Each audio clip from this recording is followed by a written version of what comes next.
Hello বন্ধুরা, পাঁচফোড়নে তোমাদের সবাইকে স্বাগত। আজকে আমি তোমাদের সঙ্গে শেয়ার করব এঁচোড়ের একটা রেসিপি, আর এটা নিরামিষ রান্না।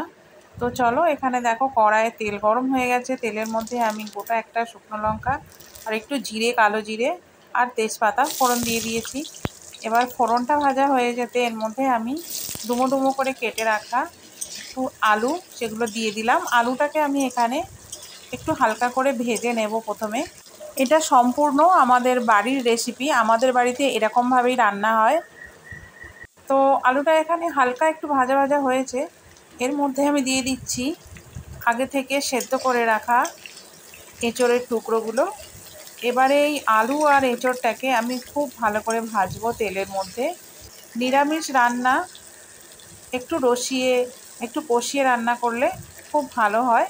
তো দেখো, এখানে আমার এঁচোড় আর আলুটা একটু লাল লাল করে ভাজা হয়ে গেছে। তারপর আমি এখানে দিয়ে দিলাম আদা বাটা। আদা বাটা একটু বেশি পরিমাণে দিয়েছি, যেহেতু নিরামিষ রান্না টেস্ট আনার জন্য।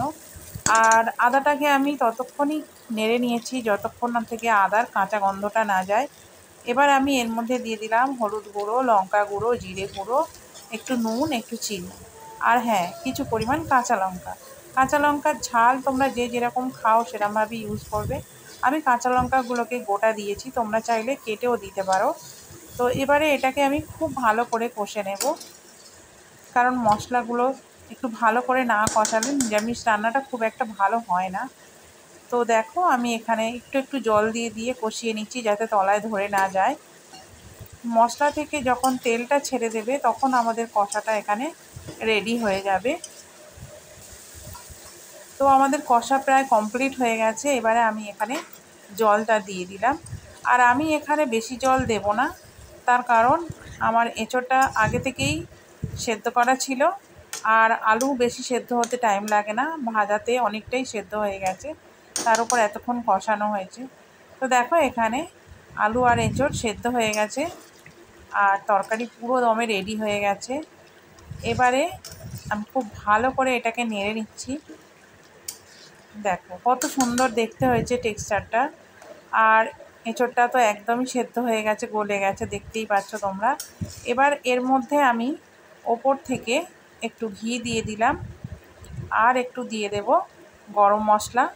আর এটাকে দেওয়ার পরেও খুব ভালো করে আমি নেড়ে নেব। তো আমাদের নিরামিষ এঁচোড়ের তরকারি পুরোপুরি রেডি। তো এই রেসিপিটা যদি তোমাদের ভালো লেগে থাকে তাহলে অবশ্যই কমেন্ট করে জানাবে, আর একটা লাইক তো অবশ্যই করে দেবে।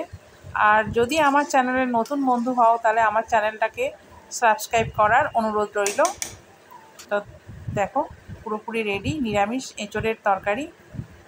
আরও এঁচোড়ের অনেক নতুন নতুন রেসিপি আসবে, তো তোমরা আমার চ্যানেলটাকে একটু ফলো করে রেখো।